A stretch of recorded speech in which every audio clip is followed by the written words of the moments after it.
Type in enter the curb log. I'm recording. Let me upload this thing. Hello, welcome. I'm gonna skip, the intro and just go straight into this question because I've been sitting on this one for a long time. This comes from Dark Wolf Gavin, who asks about what I feel about self-insertion or self-insert characters in media and also in particularly my own creations.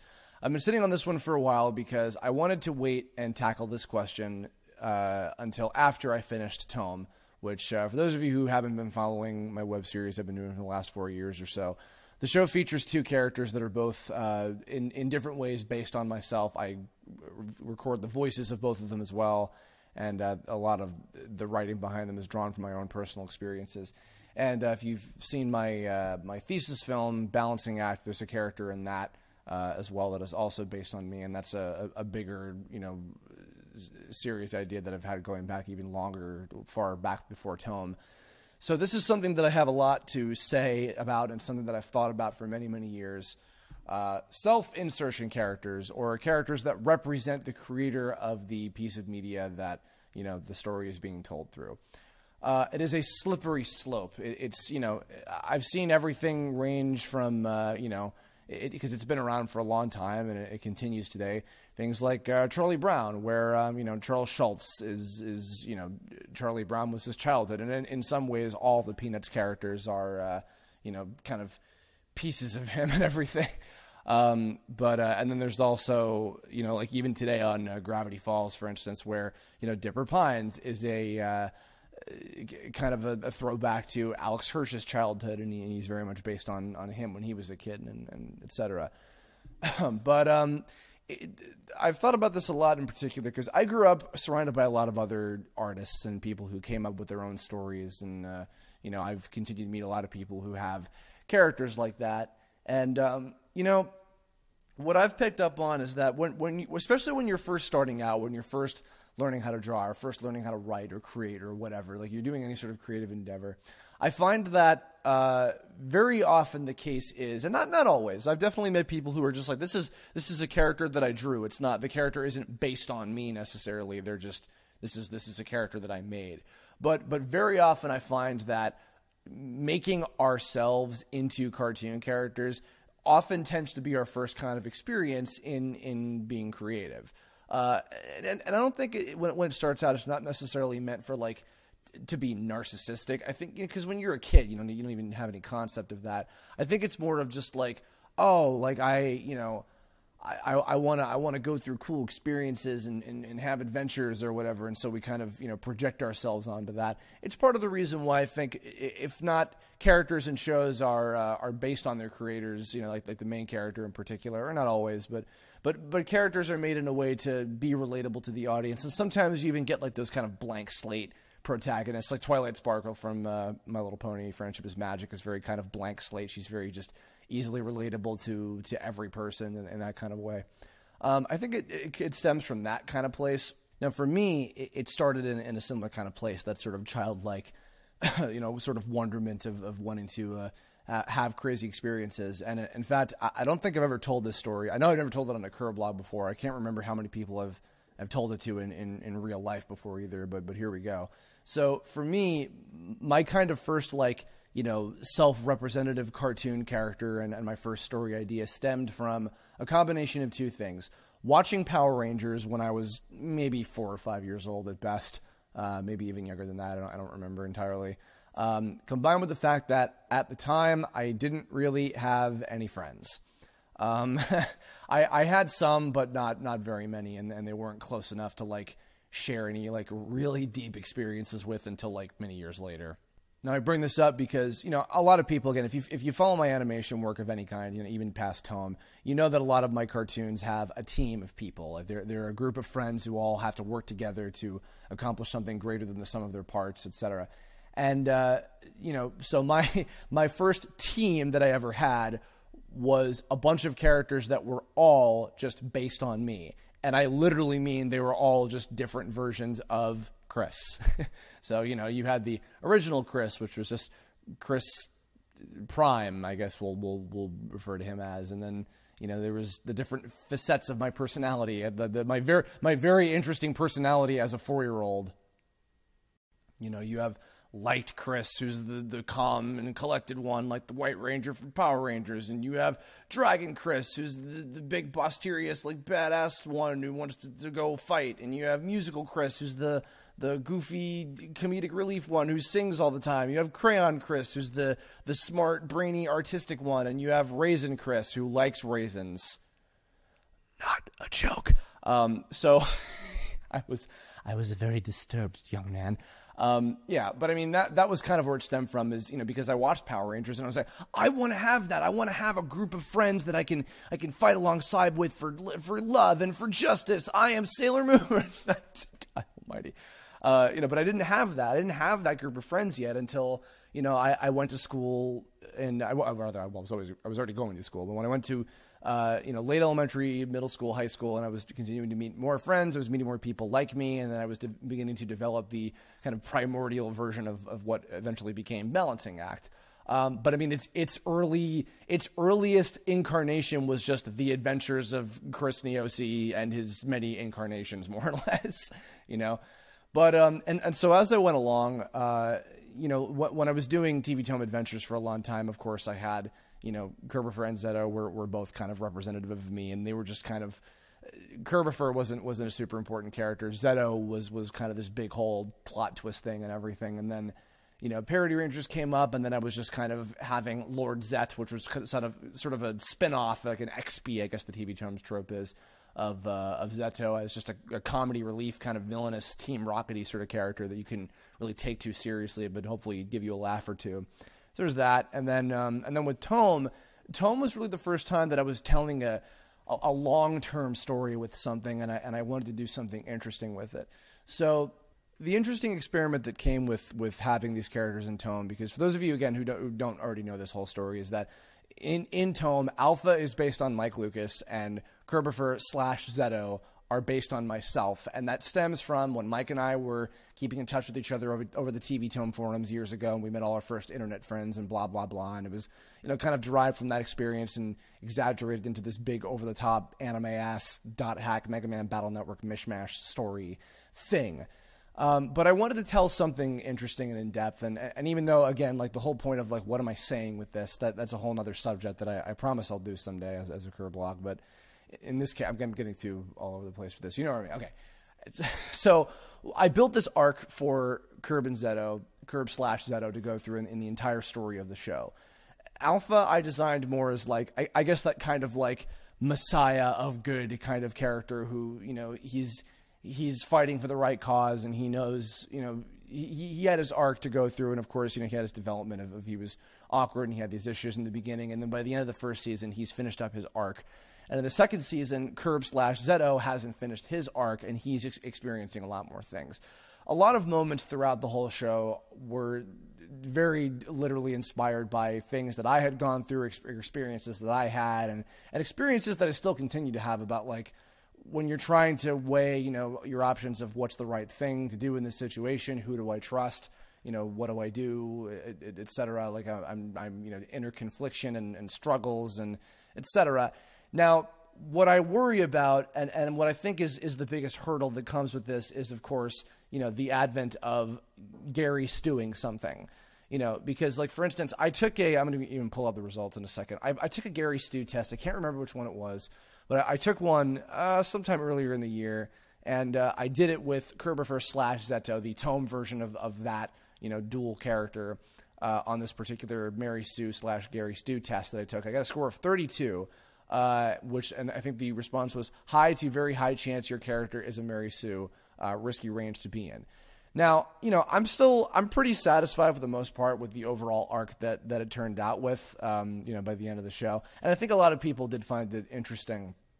But there were a lot of things that I went into it definitely being afraid of, and it's something that I'm trying to keep in mind for, whatever happens in the future, regardless of whether I have a character that is literally just, this is the me character, or otherwise. Just in general, I think they're important lessons to learn from. But again, there were things that I kept in mind that I was trying to be very careful of when I went into designing the story of the full series of Tome, and also other things that I've been working on as well. First of all, having a character that is perfect, obviously, is just boring as shit. Alpha is probably the closest equivalent I have to like a Superman type character who like, he's always got to be the one who wins. He's always got to triumph. And, but obviously he still has to go through struggles, and he went through a lot of shit in the entire first season of the show. And even still a lot of emotional turmoil by the second season as well. I tried to make everybody as flawed as possible. I mean, even looking at the shows that are really popular right now, a lot of the animated shows and live action shows, like so many of these incredibly popular, iconic characters that are coming out now are ones that have extremely major flaws in their personalities, like major issues, because that's what makes them interesting and entertaining to follow the story of, because obviously they have to have some kind of, thing that grabs the attention of the audience and, makes you interested in them. But if they're just like, okay, and then they do this and then that's, and then they win and they get the girl or they get the prize or they get the whatever, and then everything is perfect. It's like, then who cares, With Curb and Zeto, I made him a lot more tremendously fucked up in the head than probably any of the other characters, I think, overall. There were characters who were worse people than him, but, I think in terms of like the amount of issues and mistakes he was making and et cetera, I think that Zeto/Curb was the biggest up there. Now, the other thing, the second thing that I was trying to keep, aware of is that, even doing that, even making sure the character isn't perfect and they're very flawed and still making them interesting, that still runs the risk of something that I wouldn't say I fear, but something that I don't want to come across as, which is, look at how tortured I am. Look at me. You're so relating to me right now. Oh, wow, woe is me. Like, okay, like obviously any creation by somebody is going to be some sort of self-expression. Even if it's not personal experiences, it's still an expression. So, Tome, the entire show is a self-expression of the experiences that I have with the people who are my friends and who I care about, and, how much you're willing to sacrifice and do for other people that you care about. That's kind of the whole crux of the heart of the show. I guess not the crux, but, that's where the whole thing stems from. And in my case, it's like, these are personal experiences. It's like, I've fucked up a lot. I've made a lot of mistakes and lost a lot of friends and screwed a lot of things up for myself. Like, and again, I even as saying that, like, that's not to be like, look, please pity me. Like, I try to take those things and be like, it's kind of like part cautionary tale of like, hey, don't do what this person is doing, because it's being illustrated to you exactly why they're being a fuck up, And I think that on that same note, you look at a lot of, I'll even go with the two examples that I had before. Like Charlie Brown is a giant, well, he's a blockhead. He's also a big screw up. Dipper from Gravity Falls, like he's neurotic and obsessive and out of his mind sometimes, even though he's trying to do the right thing and he's trying to help people and everything, but he's a good kid, but he's got problems. And, I wouldn't be surprised if Alex Hirsch probably has a lot of the same issues, just as Charles Schultz probably has a lot of the same, or had a lot of the same issues as a kid, when he was with us. But yeah, as a kid, I'm sure like when he was alive that, he had probably a lot very similar experiences as Charlie Brown, and maybe even a lot of the other characters of the Peanuts are all kind of like different facets of his personality. If I'm remembering that, I don't know if that's true, but I've heard that before. But either way, you know what I mean? It's like, and at the end of the day, they're entertaining and they keep your attention. They keep you invested into the full scope of the story that the whole cast is going through. And that's what I tried to get across with Curb and Zeto's story. But the other problem in doing that is like, was that, I'm making my character so much more in depth and interesting than the other main characters, etc. And again, that's not for the sake of narcissism. It's because these are my personal experiences, and so I'm most easily able to protrude those through what it is that the character that represents myself, or the closest thing to it, is going through. And that's not to say that I've been through the exact same things as Curb/Zeto has, like not like far from it. I would say he's also a pretty different person than I am, like overall. So, that was the other part of what I was trying to aim for. And again, I don't know how well I really did overall. I mean, people enjoyed the character and they enjoyed the story for what it was. But I think the bottom line is that it has to be something that is still interesting, entertaining, and relatable to the audience. You know, I mean, no matter what it is, like a creator is there's always a piece of the creator in any, you know, any story, no matter what the medium is. In every character, there's a piece of the creator mixed in there somewhere. Because even like with Tome too, like I think like Saturn Diva, for instance, she's a good example where like a lot of the stuff that she says, like I've said shit like her before, you know. So in some ways, she's almost kind of representative of me in a few ways.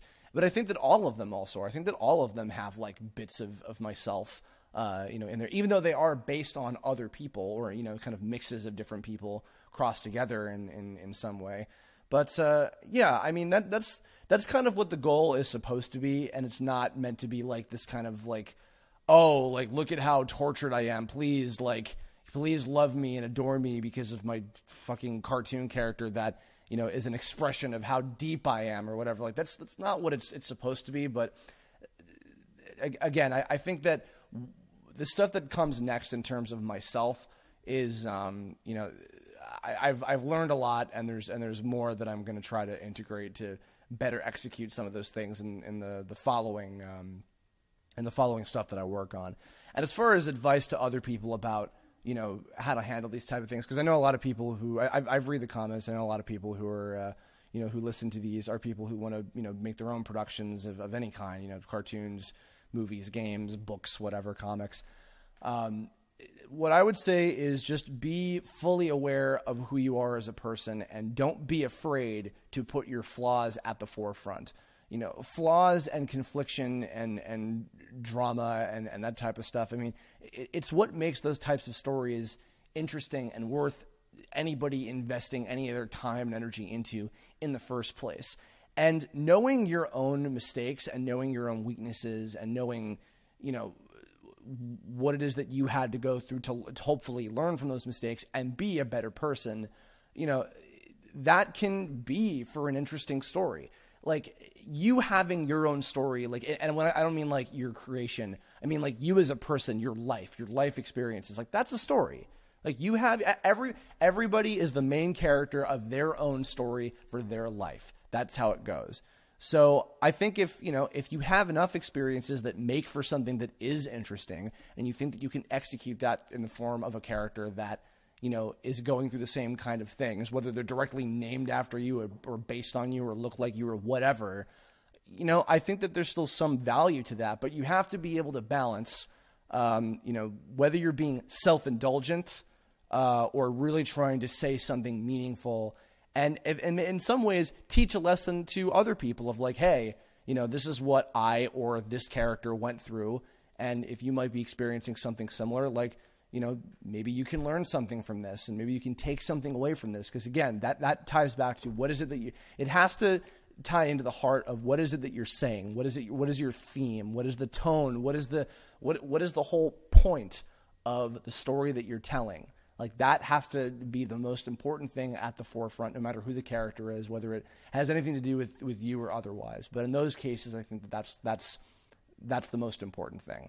And, you know, because especially so you're keeping track of, like, you know, you're not going too over the line or being too selfish about it or whatever, you know, proverbially jerking yourself off, I guess. Like, that's not the point. You know what I mean?